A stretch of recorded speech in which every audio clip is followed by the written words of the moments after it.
आज फिर साइंस के लिए मैं आपको एक 6-7 का कॉमन वीडियो लेकर आया हूँ। तो आज हम पढ़ेंगे पादपों में जनन अर्थात पौधों में जनन। पहले हमने जंतुओं में जनन पढ़ा था, आज हम पढ़ेंगे पादपों में जनन।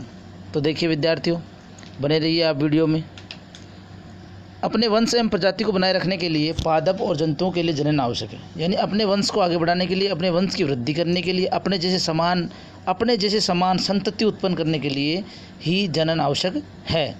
तो सभी जीव जो है अपने समान जीव को जनन करते हैं। तो आप अंडरलाइन कर लेंगे यहाँ से, माता पिता से संतति का जन्म जनन कहलाता है। यानी माता पिता से जब पुत्र उत्पत्ति होती है या संतति उससे समान संतति उत्पन्न, उसे संतति कहते हैं हम, और वह जनन कहलाता है। लेकिन पादप जनन कैसे करता है? जैसे मान लो माता पिता के द्वारा पुत्र का उत्पत्ति होती है या पुत्री की उत्पत्ति होती है, उसी प्रकार ही पौधों में भी जनन होता है। तो हम देखेंगे आज पौधों में जनन किस प्रकार होता है। तो पौधे जनन की विधियों के बारे में पढ़ेंगे, इसके बारे में अध्ययन करेंगे। तो आइए हम चलते हैं जनन की विधियाँ।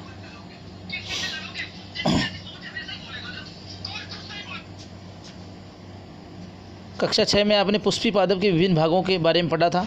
पादप के विभिन्न भागों के नाम बताइए, प्रत्येक के कार्य के बारे में लिखिए। अधिकांश पादपों में, यहाँ से करेंगे अंडरलाइन, अधिकांश पादपों में मूल, तना और पत्तियाँ होती है। मूल यानी उसका जो नीचे वाला हिस्सा होता है जहाँ से शाखाएँ निकलती है। शाखाएँ निकलने से लेकर के नीचे तक का भाग पूरा मूल कहलाता है, वो तना कहलाता है, तना कहलाता है। और मूल उसकी जड़ होती है नीचे की ओर, तना वो तना था ना, और पत्तियाँ होती है। ये पादप के कायिक अंग कहलाते हैं। पादप के कायिक अंग कौन से हैं? मूल, तना और पत्तियाँ। प्रश्न बनता है पादप के कायिक अंग कौन से, तो तुम्हें बताना आपको मूल, तना और पत्तियाँ। ये अच्छा, वृद्धि की निश्चित अवधि के बाद अधिकांश पादपों में पुष्प निकलते हैं। यानी जब उसकी वृद्धि होती है उसकी निश्चित समय के बाद ही उसके अंदर पुष्प निकलते हैं। और आपने बसंत ऋतु में आम के वृक्ष को पुष्पित करते हुए देखा होगा, पुष्प निकलते हैं उसके। और उसके बाद देखो, जिसका हम आनंद गर्मियों में उठाते हैं, फलों का, रसीले फलों का, और उन फलों को हम खाते हैं। सामान्यतः बीजों को फेंक देते हैं हम, है ना। तो देखो अब यहाँ से अब थोड़ा ध्यान देंगे विद्यार्थी। बीज अंकुरित होकर नया पादप बनाते हैं। यदि ऐसा है तो पादप के पुष्पों की क्या भूमिका है? तो पुष्प क्या करते हैं उसके अंदर? पुष्प जो होते हैं ना, वो पादप के जनन का कार्य करते हैं। क्या करते हैं? पादप के जनन। अंडरलाइन कर लेंगे आप, पुष्प पादप के जनन का कार्य करते हैं। वास्तव में पुष्प पादप के जनन अंग होते हैं। किसी पुष्प में केवल नर जनन अंग अथवा मादा जनन अंग, फिर दोनों ही जनन अंग हो सकते हैं। तो किसी पुष्प में केवल नर जननांग भी होता है, किसी में मादा जननांग होता है, किसी में दोनों ही उपस्थित हो सकते हैं।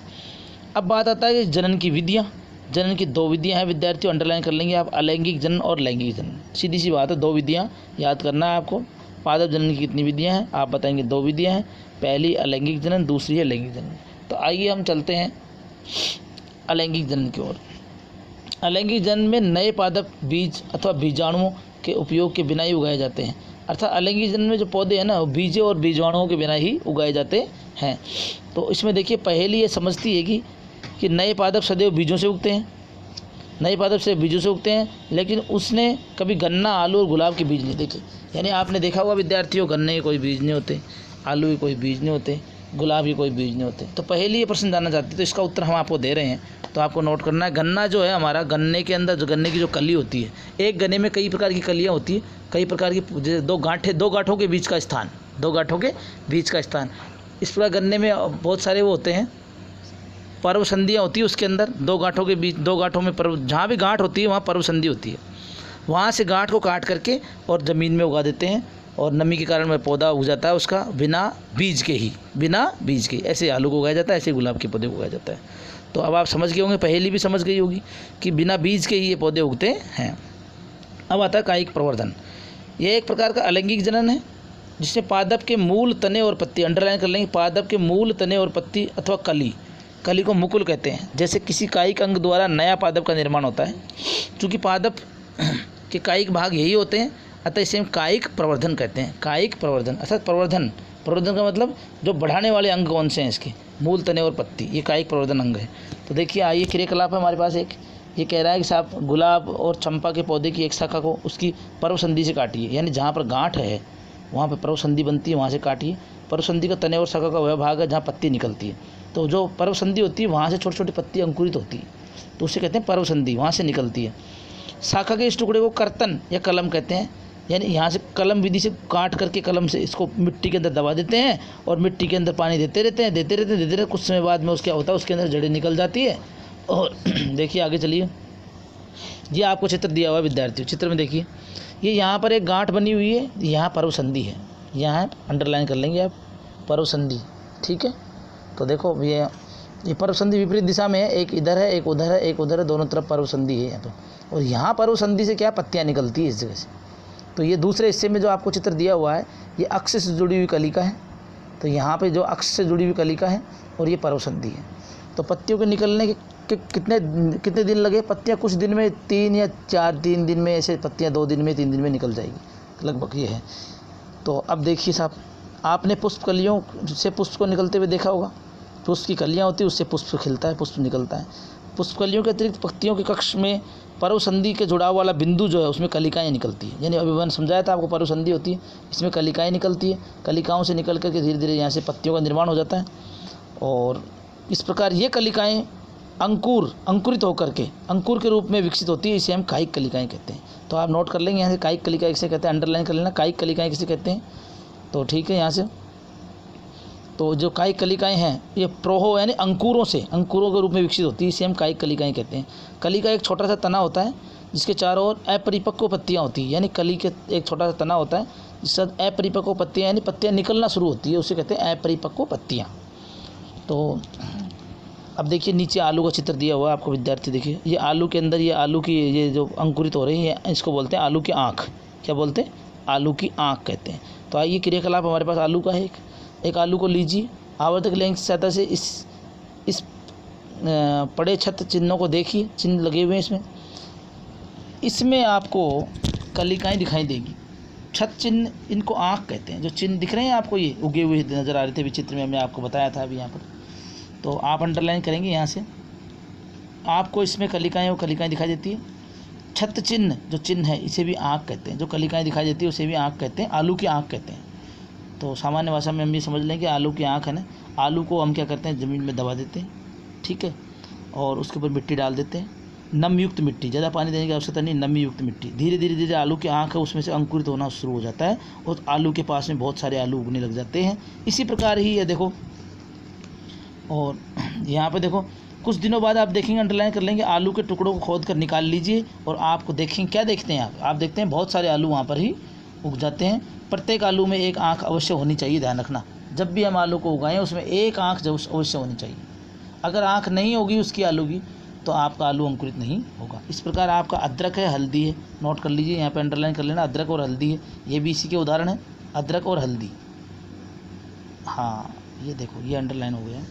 अब देखो इसके बाद में चित्र दिया हुआ है यहाँ, ये अदरक के जब दबा देते हैं मिट्टी के अंदर तो इसके अंदर जड़ें इसके अंदर नीचे इसकी प्रस्फुटित हो जाती है, जड़ें उगने लग जाती है नीचे की ओर। अब आता है, आपने पत्थर चट्टा का चित्र देखा होगा, पत्थर चट्टा के अंदर जो पत्ती होती है, जब वो पत्ती जो है जो वो आपको शॉर्ट में बता देता हूँ, पत्ती जो होती है हमारी पत्थर चट्टा की वो जब टूट करके नीचे गिर जाती है और पत्ती ऐसे स्थान पर गिर जाए जहाँ पर आर्द्र मृदा होनी चाहिए, यानी मृदा नम होनी चाहिए, तो प्रत्येक पत्ती जो होती है पत्ती के ऊपर नई पत्तियाँ जन्म ले लेती है, पत्ती के ऊपर नई पत्तियाँ जन्म ले जाती है, जिसे हम कहते हैं कलिका, मुकुल, और वो पत्तियाँ आगे चलकर एक पादप का निर्माण कर लेती हैं। उदाहरण के लिए जैसे देखो शकरकंद है और डहेलिया है। अगले स्टेप में देखिए आपको चित्र दिया हुआ है यहाँ पर, इसको अंडरलाइन चित्र को नोट कीजिए। ये जो पत्ती दी हुई है, इसकी पत्ती में जो बीच वाली जो आपको मोटी मोटी ये लाइन दिख रही है कि ये पत्ती का तना है, ये है पत्ती का तना, मोटा भाग, और इसके किनारे पे देखो बहुत सारी पत्ती के ऊपर पत्ती उगना, अर्थात पत्ती के ऊपर पत्ती उगना। आगे देखिए, कैक्टस जैसे पादप वे भाग है जो मुख्य पादप से अलग हो जाते हैं, नए पादप को जन्म देते हैं। प्रत्येक विलग्न यानी अलग होना, प्रत्येक अलग हुए भाग नए पौधे के रूप में वृद्धि करते हैं। तो अब ये कहती है, बूझो एक पहेली पूछ रही है आपसे, देखो ये कहती है कायिक परिवर्तन से कोई लाभ है? बिल्कुल, हम कहते हैं कायिक परिवर्तन से लाभ। हाँ देखिए विद्यार्थियों, बने रहिए आप वीडियो में। तो कायिक प्रवर्धन द्वारा पादप कम समय में उगता है। पहला लाभ, कायिक प्रवर्धन द्वारा पादप कम समय में उगाए जा सकते हैं। पहला लाभ, बीजों के उगाए जाने वाले पादपों की अपेक्षा, यानी जो बीजों से जो पादप उगते हैं उनकी अपेक्षा यानी उनकी तुलना में कायिक प्रवर्धन द्वारा उत्पन्न पादपों में पुष्प और फल कम अवधि में आते हैं। तो आपको लिखना है कायिक प्रवर्धन में पुष्प और फल कम अवधि में आते हैं, अर्थात इसके अंदर बीज की आवश्यकता नहीं पड़ती है, उसी पौधे को उसी बीज को ही उगा देते, जैसे आलू को ही उगा देते, तो उससे जल्दी मतलब इसके अंदर फल फूल जल्दी आएगा और कम अवधि में ही आपको उसके अंदर फल आपको नज़र आ जाएगा। तो नए पादप जनक पादप की यथार्थ प्रतिलिपि होते हैं। नए पादप जो होते हैं ना उसमें उगते हैं, वो जनक जो जिससे उगाए गए हैं वो उसका जनक है, जनक यानी पिता। जनक पादप की यथार्थ बिल्कुल हूबहू वैसी वैसी प्रतिलिपि होते हैं, जैसे आलू है, आलू से बिल्कुल आलू वैसा का वैसा आलू आ जाएगा ना, क्योंकि वे एक ही जनक के उत्पन्न होते हैं। अब देखिए विद्यार्थियों, नीचे एक लाइन और दी हुई है, लैंगिक जनन के परिणाम स्वरूप पादप बीज उत्पन्न करते हैं। यानी लैंगिक जनन में जो होता है ना वो बीजों से उत्पन्न होती है, और अलैंगिक जनन में जो बीज है ना वो स्वयं उसको लगाया जाता है। तो अब देखो मुकुलन आया हुआ है इसके अंदर। सबसे पहला है मुकुलन। आपने पहले इष्ट के बारे में सुना है, केवल पहले सूक्ष्मदर्शी द्वारा देखा जा सकता था, इसलिए यदि पर्याप्त पोषण उपलब्ध हो तो इष्ट कुछ ही घंटों में वृद्धि करके गुणन करने लगते हैं, यानी बढ़ जाते हैं, 1 से 2, 2 से 3 ऐसे वृद्धि करने लगते हैं। गुणन का मतलब गुणा में वृद्धि करना, जैसे 2 2 दूनी 4, जैसे 4 चौक 16 ऐसे। तो याद रखिए कि इष्ट एक एकल कोशिका जीव है, नोट कर लेंगे आप, यहाँ से अंडरलाइन करेंगे, इष्ट एक एकल कोशिका जीव है। आइए हम देखते हैं ये जन्म कैसे करते हैं।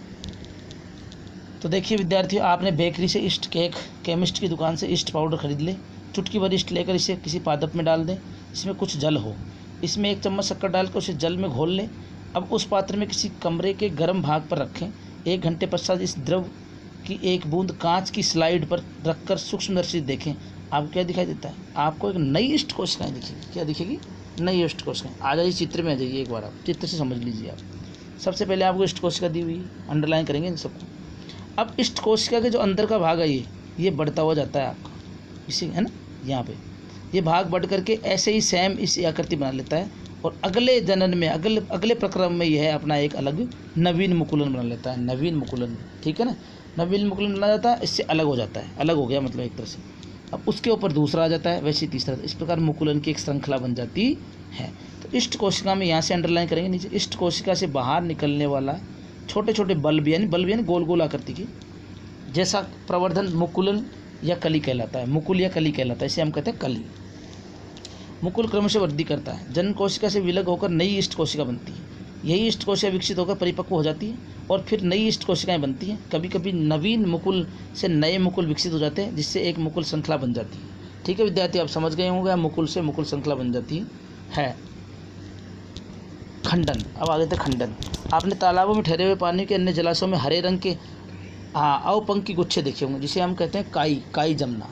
सामान्य भाषा में, हमारी साधारण भाषा उसमें कहते हैं काई जमना, जिसपे फिसलन ज़्यादा होती है, पैर लगते ही फिसल जाता है। तो देखा हुआ तारती हरे रंग की तैरते हुए। अब आइए चित्र की ओर, देखो चित्र को देखिए। ये क्या होता है, ये बहुत जल्दी फैलते हैं और जल्दी फैल करके अपना पोषण तुरंत प्राप्त कर लेते हैं और ये अपने मुख्य भाग से अलग हो जाते हैं। तो जैसे 2 भागों में बट गए ये हैं। तो स्पाइरोगायरा है ना, एक इस शैवाल है, इसमें खंडन हो गया। खंडन का मतलब 2 भागों में बांटना, 2 भागों में बट गए। तो ये शैवाल है। जब जल और पोषक तत्व उपलब्ध होते हैं इन्हें, तो शैवाल वृद्धि करते हैं और तेज़ी से खंडन कर गुणन करते हैं। शैवाल 2 या अधिक खंडों में विघटित हो जाते हैं, अंडरलाइन कर लेंगे, 2 या 2 से अधिक खंडों में विघटित हो जाते हैं और ये खंड अवश्य टुकड़े नए जीवों में वृद्धि कर जाते हैं और ये खंड होकर के टुकड़े नए टुकड़े बन गए और नए जीवों की वृद्धि हो जाती है। यह प्रक्रम निरंतर चलता रहता है, ऐसे ही फिर शैवाल बनता रहेगा, टुकड़े होते रहेंगे, शैवाल बनता रहेगा, टुकड़े होते जाएंगे और एक बड़े सारे विस्तृत क्षेत्र में ये फैल जाएंगे। ठीक है, अब आगे विद्यार्थी आगे चलते हैं, आगे बने रहिए वीडियो में। आप थोड़ा इंटरेस्ट लीजिए आप, हैं, जैसे इंटरेस्ट आप लेंगे। इंटरेस्ट मतलब इंटरेस्ट जब आता है जब व्यक्ति समझने लगता है, समझता जब है जब उसको गहराई से डीपली उसकी तैयारी करता है, समझता है उसको। तो देखो बीजाणु निर्माण में आ गए हम। हाँ, अब देखो आपने पहले पढ़ा होगा, डबल रोटी जो होती है हमारी, वो वायु में उपस्थित बीजाणुओं से कवक उग जाते हैं उसके अंदर। डबल रोटी में कवक उग जाते हैं। जैसे कि हमारी घर पे भी कोई रोटी होती है, आपने देखा होगा, रोटी में जब उसको लंबे समय तक हम रख देते हैं वो तो उसमें उसमें जो रुई के जैसे जाल उत्पन्न हो जाते हैं। जैसे कि हमारा अचार है, उदाहरण के तौर पे अचार को ले लीजिए। अचार में हम तेल डालते हैं और जैसे ही तेल की कमी हो जाती है तो हमारे जैसे अचार की, जैसे केरी का अचार है वो है, तो वो अचार की केरी जो ऊपर दिखने लग जाती है, तेल नीचे हो जाता है, तो उसके ऊपर हमारे पास फफूंद उत्पन्न हो जाती है और वो फफूंद रुई जैसे दिखती है, जैसे रुई होती है हमारी रुई, उस जैसे दिखाई देती है। तो रुई के जाल के बीजाणु को देखिए, ये बीजाणु निर्मुक्त होते हैं जो वायु में तैरते रहते हैं। चूँकि ये बहुत हल्के होते हैं इसलिए लंबी दूर तक जा सकते हैं ये आराम से। तो बीजाणु अलैंगिक जनन ही करते हैं। क्या करते हैं? बीजाणु अलैंगिक जनन करते हैं। प्रत्येक बीजाणु उच्च ताप और निम्न आर्द्र जैसी प्रतिकूल परिस्थितियों को झेलने के लिए एक कठोर सुरक्षात्मक आवरण रखते हैं। देखिए, आइए नीचे चित्र की ओर आइए। इधर ये चित्र आपने देखा है। यहाँ पर जैसे मान लो आपने कोई आंकड़े का पौधा देखा होगा और आपने उसमें देखा होगा कि बीज उत्पन्न करने के लिए बीज जो होते हैं उसके गोले के अंदर उपस्थित होते हैं। बाहरी आवरण उसका कठोर होता है तो वो आवरण उसको ढके रहता है, और जैसे ही वो उसके अंदर बीज पक जाते हैं तो वो आवरण जैसे टूट जाता है या तोड़ दिया जाता है, तो उस बीज जो धारण करता है उसे कहते हैं बीजाणुधानी। क्या कहते हैं? बीजाणुधानी। जैसे ही वो आवरण टूट जाता है तो उसके अंदर बीज के साथ ही सफ़ेद सफ़ेद रुए निकलते हैं जो बहुत ही हल्के होते हैं। तो वायु की सहायता से वो उड़ जाते हैं और वो बीजों को भी लेकर साथ में ही उड़ जाते हैं। तो बीज उनके साथ में गति करते रहते हैं, तो मतलब वायु की सहायता से गति करते हैं। तो जल की सहायता से करते हैं कई बीज। तो इस प्रकार देखिए यहाँ पर। अब आ जाते हैं हम यहाँ पे लैंगिक जनन में। पुष्प की संरचना के बारे में आप पढ़ चुके हैं। पुष्प पादप के जनन अंग होते हैं। बिल्कुल, पुष्प जो होते हैं पादप के जनन अंग होते हैं। यानी पुष्प जो होता है, पुष्प खिलता है, पुष्प के साथ ही वो बीज लगता है, बीज से ही वहीं फल निकलते हैं और फल जैसे पक जाता है तो पुष्प गिर जाता है। तो देखिए, जनन के अंग होते हैं पुंकेसर नर जनन अंग और स्त्री केसर मादा जनन अंग। यानी पुंकेसर को कहते हैं नर जनन अंग और स्त्री केसर को कहते हैं मादा जनन अंग। जैसे सरसों, गुड़हल, पिटूनिया का कोई पुष्प लीजिए और इसके जनन अंगों को पृथक कीजिए। पुंकेसर और स्त्री केसर के विभिन्न भाग को अध्ययन कीजिए। ऐसे पुष्प यहाँ से नोट करेंगे आप, अंडरलाइन। ऐसे पुष्प जिनमें या तो केवल पुंकेसर अथवा केवल स्त्री केसर उपस्थित हो, एक लिंगी पुष्प कहलाते हैं। यानी या तो पुंकेसर हो, है ना, यानी नरजननांग, या स्त्री केसर हो, स्त्री जननांग उपस्थित हो, एक लिंगी पुष्प कहलाते हैं। जिन पुष्पों में पुंकेसर स्त्री केसर दोनों होते हैं वो द्विलिंगी कहलाते हैं। तो नोट कर लें, द्विलिंगी पुष्प में दोनों ही होते हैं, एक लिंगी में एक ही होता है। जब मक्का, पपीता, ककड़ी या खीरे के पौधे एक लिंगी पुष्प हैं, ठीक है। जबकि सरसों है, गुलाब है, पिटूनिया के पौधे हैं, ये आपके द्विलिंगी पुष्प हैं। कौन से? द्विलिंगी पुष्प। इनमें नर जनन और मादा जनन दोनों होता है। नर और मादा एक लिंगी पुष्प दोनों एक ही पादप पर उपस्थित हो सकते हैं अथवा भिन्न पादप पर पाए जाते हैं। या तो एक पर उपस्थित हो सकते हैं या भिन्न पादप में पाए जाते हैं। क्या आप पुंकेसर में परागकोश और तंतु को पहचान सकते हैं? परागकोश में परागकण होते हैं जो नर युग्म को बनाते हैं। तो देखिए, अब आप यहाँ चित्र में थोड़ा सा एक मिनट पहले ये अंडरलाइन कर लीजिए। आप पहले चित्र में आ जाइए। आप देखो, जैसे हमारे पास ये पुंकेसर का चित्र है, यह पुंकेसर के भाग होते हैं पुपंतु, परागकोश। ये परागकोश जो ऊपर होता है इसके अंदर परागकण उपस्थित होते हैं। परागकोश में क्या होते हैं? परागकण। और ये एक कुप्पी नुमा संरचना होती है इसके ऊपर, ठीक है। नीचे आता है स्त्री केसर। स्त्री केसर के अंदर ऊपर वाला भाग है वर्तिकाग्र है, उसके नीचे वाली जो भाग है वो वर्तिका है, और इसके बीच में जो है ना, जो गोल गोल हिस्सा आपको नजर आ रहा है, ये अंडाशय है। इसमें बीज इकट्ठे होते हैं, बीजांड, जिसे कहते हैं बीजांड। ये कटा हुआ भाग दे रखा है, इधर साइड में इसका कटा हुआ भाग दिखा रहा है, काट करके आपको अंदर से भाग दिखाया हुआ है। तो ये बीजांड में बीज उत्पन्न हो रहे हैं यहाँ पे, है ना। तो देखिए विद्यार्थियों, अब आ जाइए आप नीचे की ओर। यहाँ पे अंडरलाइन आप करना है। परागकोश में परागकण होते हैं, वो परागकोश बताए थे, उसमें परागकण बताए थे मैंने भी। परागकण होते हैं जो नर युग्म को बनाते हैं। किसको बनाते हैं? क्योंकि नर में होता है पुंकेसर, तो नर युग्म को बनाते हैं। स्त्री केसर में वर्तिकाग्र, वर्तिका और अंडाशय होते हैं। तो याद रखना, स्त्री केसर में क्या होते हैं? वर्तिकाग्र, वर्तिका और अंडाशय होते हैं। अंडाशय में एक या अधिक बीजांड पाए जाते हैं। अंडाशय के अंदर बीजांड पाए जाते हैं। मादा युग्मक अथवा अंड का निर्माण बीजांड में होता है। मादा युग्मक का और अंडे का जो निर्माण होता है वो बीजांड में होता है। तो लैंगिक जनन में नर और मादा युग्मकों के युग्मन को युग्मनज कहते हैं। यानी नर, लैंगिक जनन में नर और मादा दोनों का आपस में क्रिया होती है, उसे कहते हैं युग्मनज। और युग्मनज जो भ्रूण के अंदर पाया जाता है, ठीक है। तो बूझ जो जानना चाहती है, परागकण में उपस्थित नर युग्मक किस प्रकार बीजांड में उपस्थित मादा युग्मक तक पहुंच जाता है। अब बात ये आती है कि जो नर का जो परागकण है, परागकोश में जो परागकण है वो कैसे मादा तक पहुंच जाते हैं। तो देखिए, इसके लिए हम परागण पढ़ना जरूरी है। परागण दो प्रकार के होते हैं, पर परागण और स्वपरागण। पर परागण और स्वपरागण। तो देखिए क्या होता है, स्वपरागण तो क्या होता है, जब परागकोश से परागकण निकलकर उसी पर ही चले जाते हैं, वापिस वहीं पर ही, हाँ, उसी पर ही उपस्थित होते हैं। वहाँ पर परागकोश से परागकण निकलकर उसी पुंकेसर उसी में आ जाते हैं, तो उसे कहते हैं स्वपरागण। स्व यानी खुद का, अपना खुद का परागण कर लेना, अपने खुद का स्वपरागण कहलाता है। और परपरागण यानी कि पराग कोश से परागकण किसी मक्खी की सहायता से या किसी जंतु की सहायता से उसके पैरों पे चिपक करके और आपके स्त्री केसर के वर्तिकाग्र तक पहुंच जाते हैं। कहाँ पहुंच जाते हैं? हाँ, वर्तिकाग्र तक पहुंच जाते हैं। देखो अब यहाँ से पहुँचे हुए हैं, यहाँ से इधर गए हैं, ये यहाँ से दूसरे स्थान पर गए हैं, तो हम कहेंगे इसको परपरागण। क्या कहेंगे? परपरागण। और स्वयं का स्वयं पर ही गिरते हैं तो स्वपरागण कहलाते हैं। ठीक है, तो ये अंडरलाइन मैंने आपको किया था, एक स्थान से दूसरे स्थान पर जा रहे थे वो परपरागण थे, और उसी का उसी पर हो रहा स्वपरागण था। तो देखो यहाँ पर है, पढ़ते हैं इसको। सामान्यतः परागण में दृढ़ सुरक्षात्मक आवरण पाया जाता है जो इन्हें सूखने नहीं देता है। ये आवरण पाया जाता है, सूखने नहीं देता है इसके अंदर, क्योंकि परागकण हल्के होते हैं। ये वायु द्वारा, जल द्वारा भी बताया था मैंने आपको, वायु द्वारा, जल द्वारा बहकर जल जाते हैं, या किसी कीटों के द्वारा पुष्पों पर बैठे हुए कीटों के शरीर से चिपक करके चले जाते हैं। ठीक है, तो अब यहाँ पर नीचे आ जाओ। परागकणों का परागकोश से, यहाँ से नोट करना आप अंडरलाइन, परागकणों का परागकोश से पुष्प के वर्तिकाग्र तक स्थानांतरण परागण कहलाता है।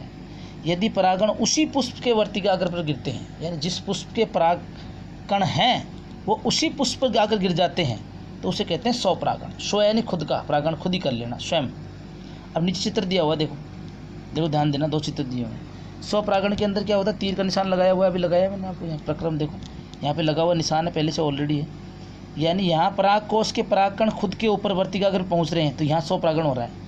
और यहाँ के परागकोश से परागकण दूसरे के वर्तिकाग्र पर जा रहे हैं, तो वो ये परपरागण हो रहा है। क्या हो रहा है? परपरागण। तो आप समझ गए होंगे, पर यानी दूसरा, स्व यानी अपना। अब आगे चलते हैं। अब आता है साहब, अब ये आपको अंडरलाइन कर लो, ऊपर दिया हुआ है। ठीक है, अब निषेचन में आ जाते हैं।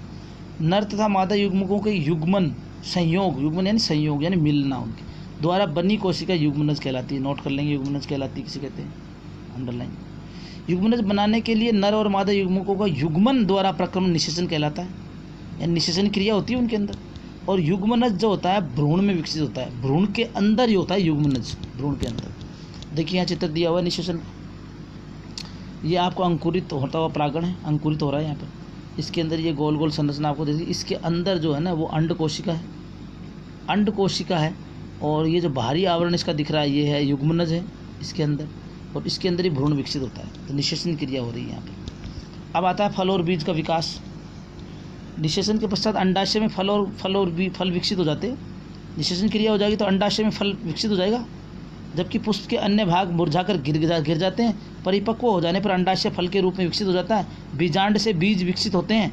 बीजों में एक भ्रूण होता है जो सुरक्षात्मक बीजावरण द्वारा अंदर ढका रहता है। यानी बीज में एक भ्रूण होता है, यहाँ से अंडरलाइन कर लेना आप, बीज में एक भ्रूण होता है जो सुरक्षात्मक बीजावरण के अंदर उपस्थित रहता है। कुछ फल जैसे गुद्देदार रसीले होते हैं, जैसे आम, सेब, संतरा। कुछ फल कठोर होते हैं, जैसे बादाम, अखरोट आदि। तो बादाम अखरोट का जो आवरण होता है ना वो कठिन होता है, उसके अंदर बादाम सुरक्षित रहता है।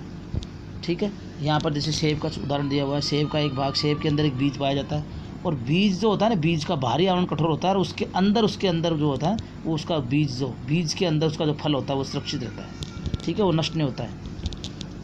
अब होता है बीज प्रकीर्णन, यानी बीज का फैलना। अच्छा, प्रकृति में एक ही प्रकार के पादप विभिन्न स्थानों पर उगे होते हैं। ऐसा बीज के विभिन्न स्थानों पर प्रकीर्णन के कारण होता है। कभी कभी किसी वन अथवा खेत या किसी उद्यान में चहलकदमी करते हुए आपको अपने वस्त्रों पर फल चिपके हुए दिखे होंगे। आपने कहीं जाते हुए गए होंगे, आप कहीं आपने देखा हो कुछ आपके बीज वगैरह कुछ आपके चिपक जाते हैं, शरीर के चिपक कर दूसरी जगह चले जाते हैं। क्या आपने कभी ये जानने का प्रयास किया कि ये बीज आपके वस्त्रों पर कैसे चिपक जाते हैं? कल्पना कीजिए। तो देखिए, बीज एक स्थान पर गिरकर वहीं उगाते हैं। आपके विचार में इसकी परिस्थिति में क्या होगा? पादप के नवोद्भिद या नए पादप के बीच धूल, धूप, जल, खनिजों और स्थान के लिए गंभीर स्पर्धा होती है। यानी जब बीज एक ही जगह 3-4 बीज उग जाते हैं, साधारण सी बात है, जैसे एक जगह 3-4 बीज उग गए तो उनको अगर धूप मिलेगा तो वो उनमें बट जाएगी अलग अलग, जल मिलेगा तो उनमें बट जाएगा, खनिज होगा तो खनिज भाग जो उसका भोजन, उसको पोषण, एक पौधे को पर्टिकुलर एक पौधे को पोषण नहीं मिल पाएगा, मतलब तो उनके बीच में प्रतिस्पर्धा रहेगी। भाई भोजन मुझे भी मिलना चाहिए, आपको मिलना चाहिए, तुमको मिलना चाहिए। जैसे कि एक जंगल में एक शेर है, तो वो आपका देखो जिस दूसरा शेर वहाँ पे आ जाता है तो वो आपको भोजन को बांटने की कोशिश करेगा। वो यदि एक ही रहेगा तो वो उसका जंगल का जो राजा रहेगा वो अपना उसका क्राइटेरिया अपना क्षेत्र रहेगा, तो क्षेत्र में वो आराम से खूब चर सकता है, घूम सकता है, फिर सकता है, उसको अधिक लाभ होगा, अधिक पोषण उसका प्राप्त होगा। इसी प्रकार यहाँ पर पौधे जो एक जगह नहीं उगने चाहिए, संभवतः उसमें से कोई भी स्वस्थ पादप के रूप में विकसित नहीं होगा। यानी जो पौधे एक जगह उग गए हैं 3-4, उसमें कोई पौधा उगेगा नहीं, कोई पौधा वृद्धि नहीं करेगा। पादपों के बीजों के प्रकीर्णन से लाभ होता है। इससे एक ही प्रकार के पादप में नवोद्भिद में सूर्य के प्रकाश, जल और खनिज के लिए परस्पर स्पर्धा की संभावना कम रहती है। यानी जब बीजों का प्रकीर्णन हो जाता है उसके अंदर इनमें जो है प्रतिस्पर्धा कम होती है, इनको जल आराम से मिलता है, खनिज आराम से मिलता है, प्रकाश इनको पूरा प्राप्त होता है। तो आइए देखो चलते हैं आगे चित्र में। यहाँ पे आपको एक डोमेस्टिक, सहेजिक और द्विफल मैपिल के बीज दिए हुए हैं। बीज हैं, पंख हैं, तो अभी बताया था मैंने, कुछ बीजों के पंख होते हैं, पंख मतलब हल्के होते हैं, ये हल्के उड़ जाते हैं बीज हवा में भी। तो देखो आगे प्रकृति में पादप में फलों के बीजों के प्रकीर्णन पवन, जल और जंतु द्वारा, अंडरलाइन कर लेंगे। प्रकृति में जो पादप के फलों और बीजों का प्रकीर्णन यानी फैलाव, वो पवन द्वारा भी होता है, जल द्वारा भी होता है, जंतुओं के पैरों के चिपक कर भी चले जाते हैं कुछ। जैसे पादप में पंखयुक्त बीज कहलाते हैं, ये पंखयुक्त बीज यानी पंखयुक्त बीज।